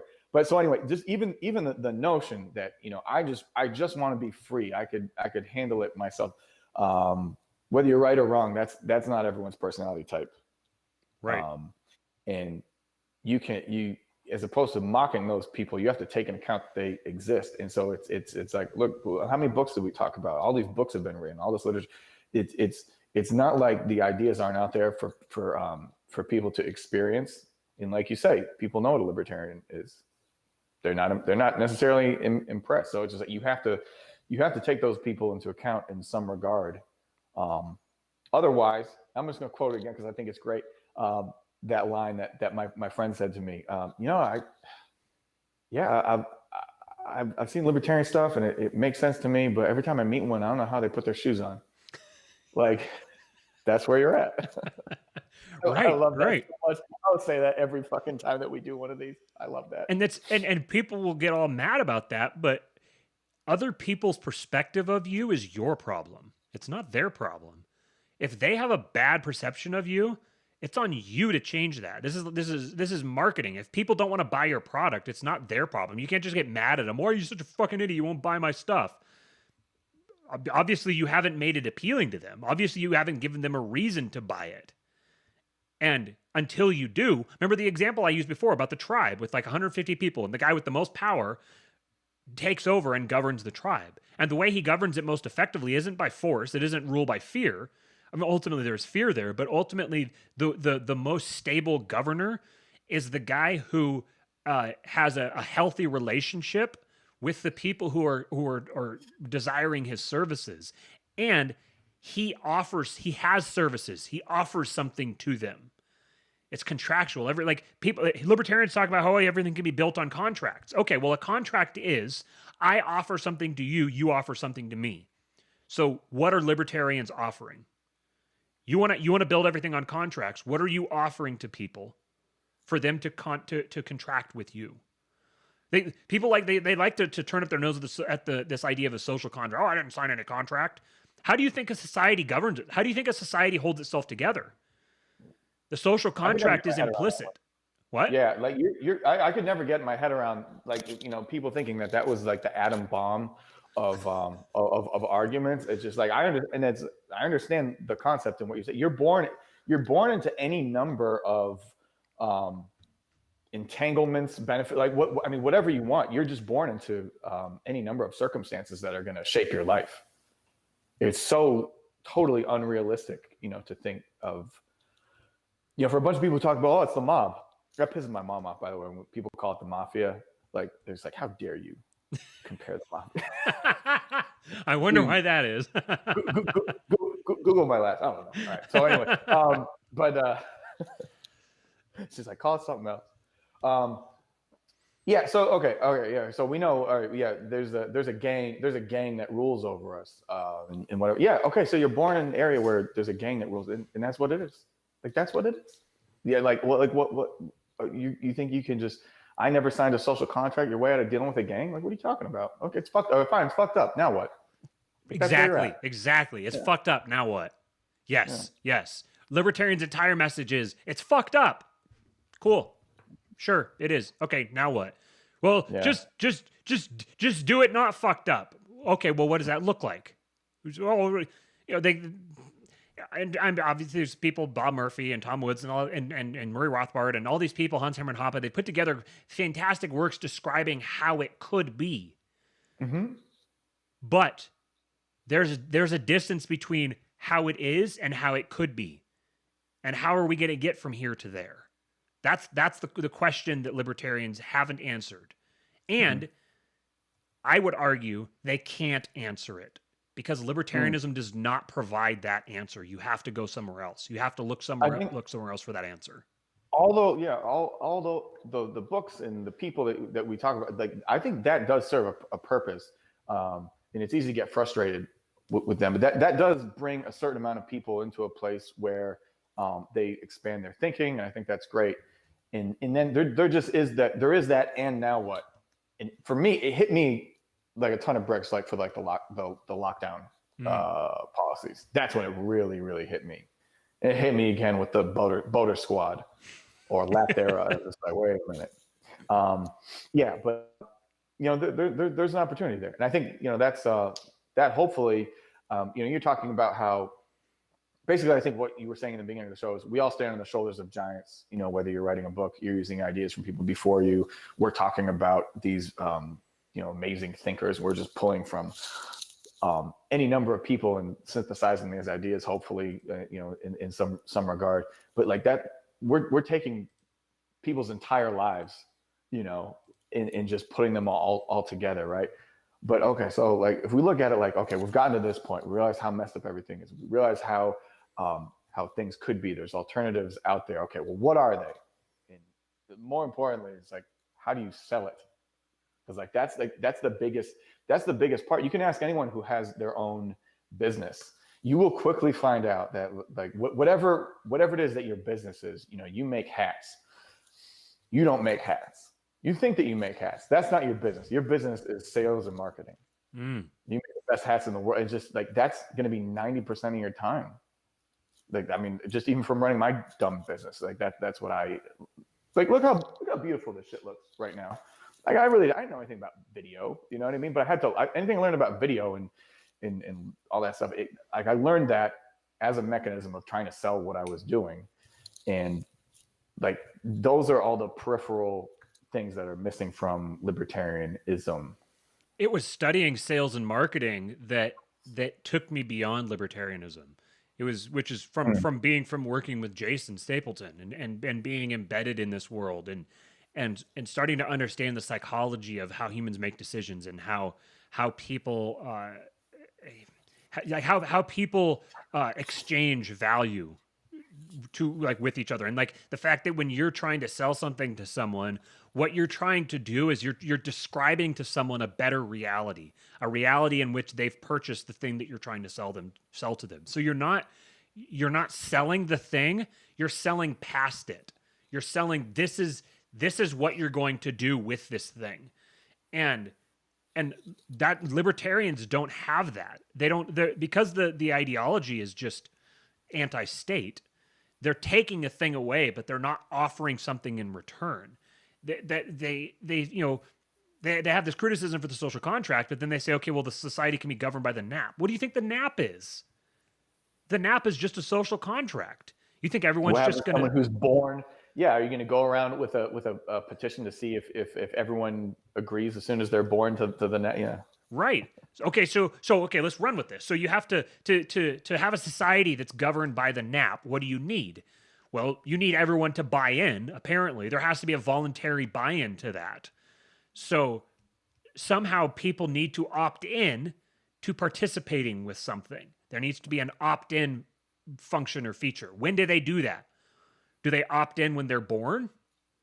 So they get a social security number that says that they're opt-in, and then they get the choice at some point to opt out. All of these things are all you're describing technology. You're describing an engineering problem. That's ultimately the problem facing the liberty movement today is an engineering problem. How are you going to engineer the world you want to live in? And how are you going to get people to participate in it with you? So when you engineer it, it needs to be engineered in such a way that it appeals to those people by offering them something that they don't have today. And they don't, the answer is not freedom. They don't want freedom. Offering them freedom is trying to force on them something that they don't want. How do I know? They aren't looking for it. They aren't asking for it. Libertarians are trying to sell a product that nobody wants. Now, I think a lot of people, like, if people understood what it was, many of them would want it. But it has to be framed to them contextually. It has to fit into their worldview. And so it has to solve problems that are in front of them right now. And the majority of these people, their problem isn't too much government. Their problem is not enough government. The government doesn't do for them what it claims it does.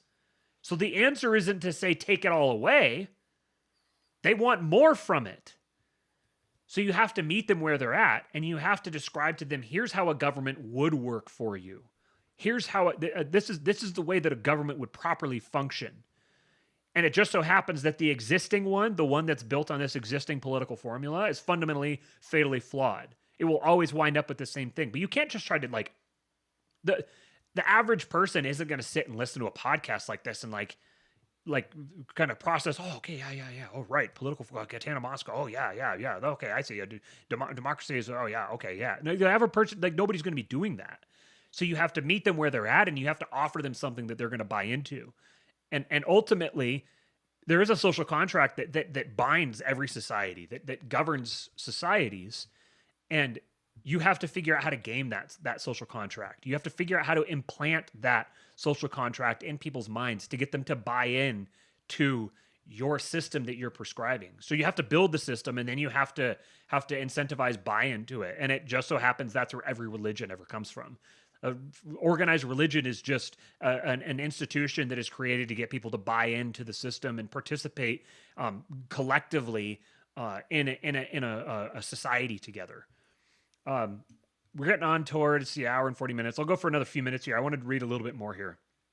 So he's using this term demotism because he's trying to get away from the loaded democracy. But so demotism is you can understand it. Anyone watching the show, you can understand at this point what he means by demotism. He's just avoiding democracy and everything that we believe democracy, that we understand democracy to be. This whole government that's representative of the people, yada yada yada, that claims to be representative of the people. That's demotism.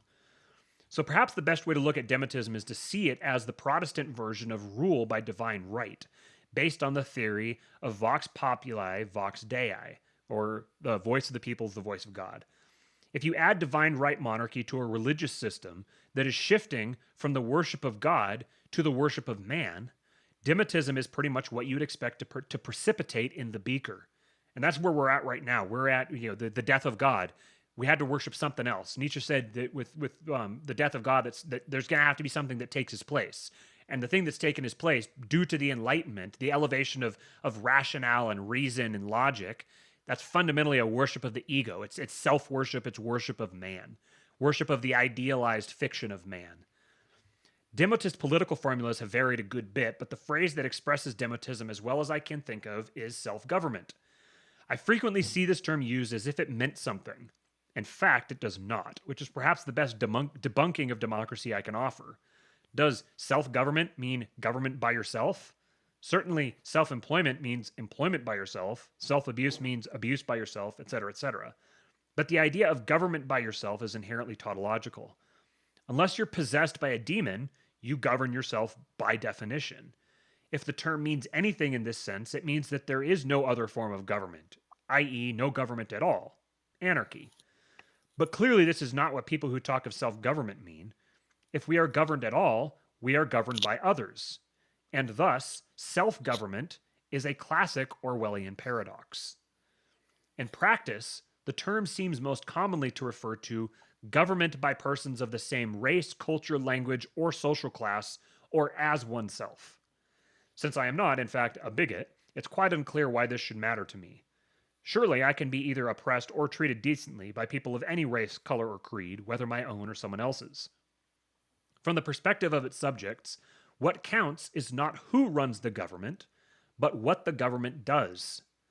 Good government is effective, lawful government. Bad government is ineffective, lawless government. How anyone reasonable could disagree with these statements is quite beyond me, and yet clearly almost everyone does. I remember when that thought first struck me, that I realized I was having a conversation. I tweeted something at Buck Johnson. Shout out the Counterflow podcast with Buck Johnson. Go listen to him. He was having a conversation with someone who was talking about, oh, there's this typical libertarian, both sides are bad, and we can't. I think the question he asked was, when Ron DeSantis in the 2022 election, if the Libertarian Party ran a Libertarian candidate for governor against Ron DeSantis, or should they run a Libertarian candidate against Ron DeSantis? And people were in the comments talking about, Ron DeSantis is really bad on immigration, and ultimately the problems with immigration are so much worse than the problems of today of lockdowns, and we can't be trading one problem for another, so we shouldn't be falling into cooperation with the Trumpists and stuff. And it was just like, and I told him, I said something like these people could be literally lined up for the boxcar, and they would reject help from anybody because that person had the wrong stance on tariffs or something. This is just a fundamental misapprehension of what's going on around them. Yeah, so, and I would say the Libertarian Party should run somebody against Ron DeSantis and just make them some sucking up to the leftist SJW, whoever is going to take away from whatever idiot runs against Ron DeSantis. Yeah, absolutely run somebody. Yes. And just run the same kind of campaign like y'all ran over the summer. Do that. Run Nick Sarwark against him. Do that, please. Yeah, please. Yeah, I mean, my man is tweeting that he's trying to pass legislation about civilians shooting rioters. You know what I mean? I don't know. Let it ride for a little bit. I mean, I have a lot of friends in Florida, and the state's open. I mean, I've got friends down there and just talk about no one here is wearing a mask. Okay.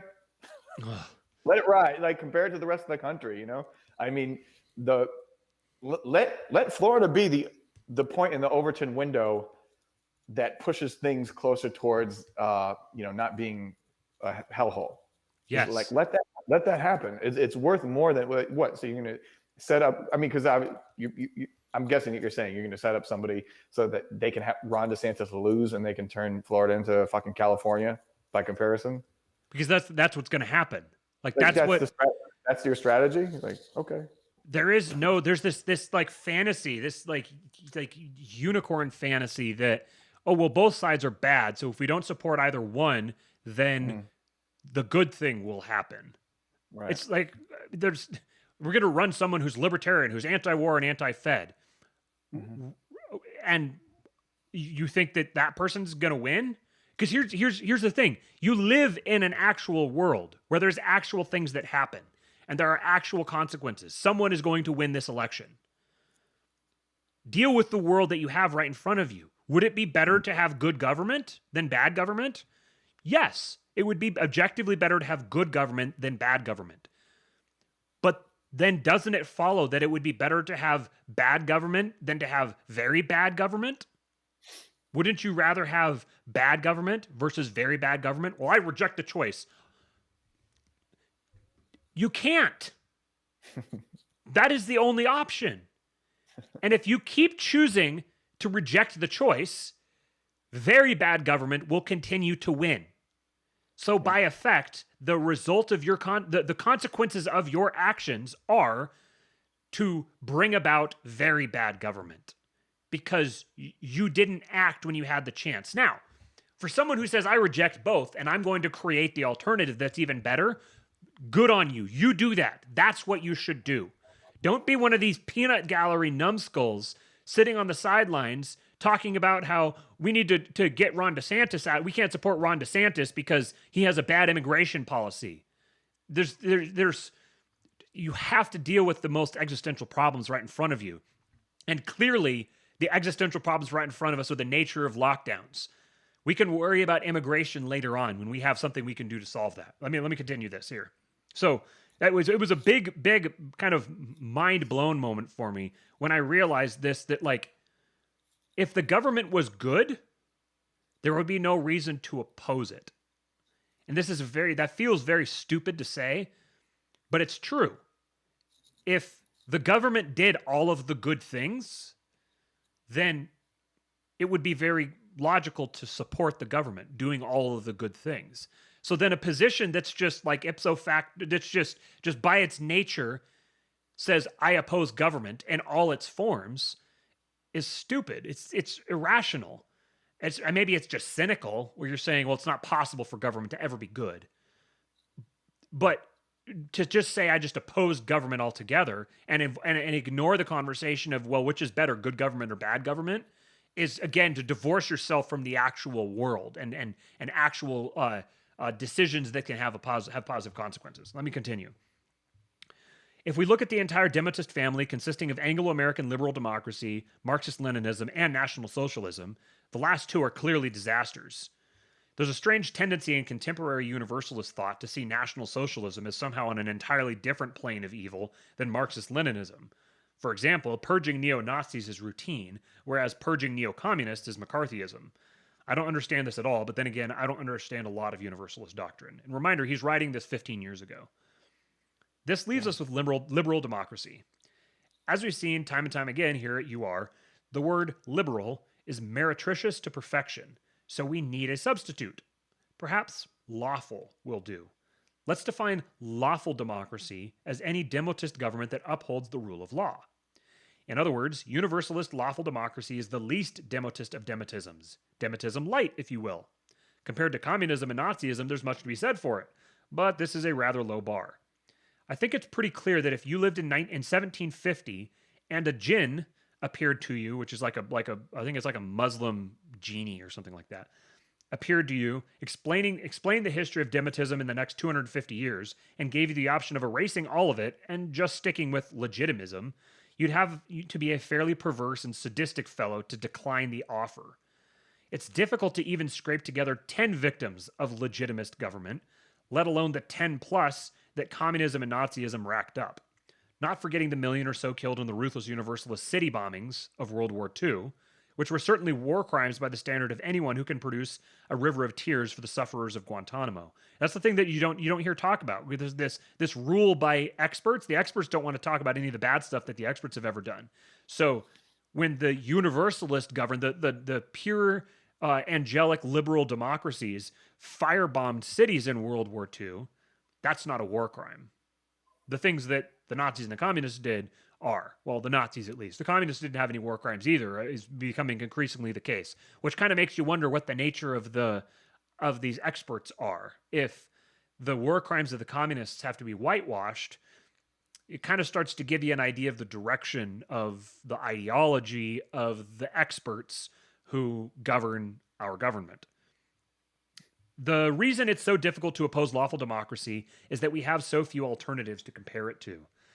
Existential dissidents in the Soviet Union, for example, the desire to defeat the system, not just reform it, derived an enormous percentage of its credibility from the fact that the West clearly existed, and clearly, much propaganda notwithstanding, worked better. So the West worked better than the Soviet system, which is what weakened the Soviet system, because there was a West to look to, because they had a clear picture of a better reality next to the one that they were actually experiencing. The West has no West of its own. There is no better version for us to look to. Everything's all imaginary. This is the whole libertarian message is all imaginary. There's nothing to actually point to. Besides tiny, when libertarians say, well, real libertarianism has never been tried, you just sound like a socialist. You realize real libertarianism has never been tried. Okay, well, it must not be very good then. If nobody's ever tried it, then it must not be great, because those ideas have been around for quite a while. Besides tiny fossils of old Europe like Andorra, Monaco, and Liechtenstein, the only successful non-democratic states in the world are Singapore, Hong Kong, and Dubai, each of which is interesting and impressive, but none of which are without problems. So there is no getting around it. Democracy may be, as I contend, a lie, but this lie has us by the gills. It's not going away anytime soon. The reason I oppose it is not because I believe there is any chance of getting rid of it in the near future, but simply because I prefer to live with what I consider an accurate perception of reality. Also, remember that democracy is a state of limited civil war. It is always pregnant with the spark of war proper, at home or abroad. This is why the United States has been on a permanent war footing since World War II. That it never stopped. We've been in a state of war 100% of the time since World War II, because democracy is fundamentally a state of war. And it's easier to make the political formula work when you're actually at war. You get the war, you get the Soviets, you get the communists, that are going to invade us, and with Soviet Russia and the Cuban Missile Crisis, and then you get terrorists, and now you have white supremacists, and there has to be some sort of an enemy that you're fighting, because that's the only way to make the thing work. It has to keep generating enemies. As soon as it runs out of enemies, it collapses. This is part of the reason why Moldbug advocates non-engagement with it. He says, just stand down. Don't give them an enemy. Just cooperate with them. When they have no enemies to fight, the thing will fall apart. I'm not quite as optimistic as he is in that sense, because I think the whole falling apart part is, that's a pretty good euphemism there, and I'd like to unpack what falling apart means. When we have Curtis on the show, we'll see if we can get there. Yeah. We're just going to talk to each other like normal, but if we see fit to ask him a question, that will be one of the questions. Yeah. And he gets a lightning round kind of answer. He doesn't get a lightning round of questions. He gets one question, and it gets answered like it's in a lightning round. He gets exactly 10 words. That's it. Curtis, your mic gets muted after 10 words. Any more than Almost that, count. You say talk to you yourself. Say you down to 8. Curtis. I love this idea of taunting the guests that we don't have. Oh, it's amazing. This is phenomenal.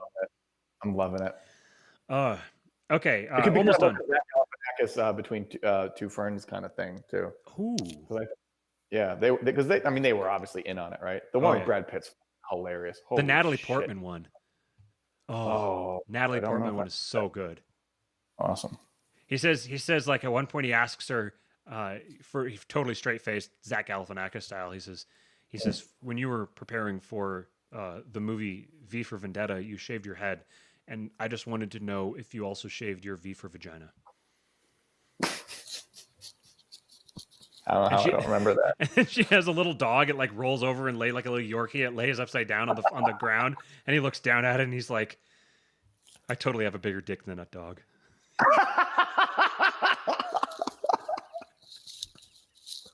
It's just comic genius. Okay. Paragraph and a half left. So, okay. Also remember that democracy is a state of limited civil war. It is always pregnant with the spark of war proper at home or abroad. It's fairly obvious that in many of the international conflicts of the Universalist era, the two sides have been allied, or this is an interesting word, parallied, so like par allied, with different American political parties, even when the U.S. military is involved in the war. To call this phenomenon dangerous would be an understatement, and I'll say more about it shortly. So, in many of the international conflicts of the Universalist era, the two sides have been allied, or at least somewhat allied, with different American political parties, even when the U.S. military is involved in the war. So the American political parties get involved in the other countries' wars. I think is basically what he's saying.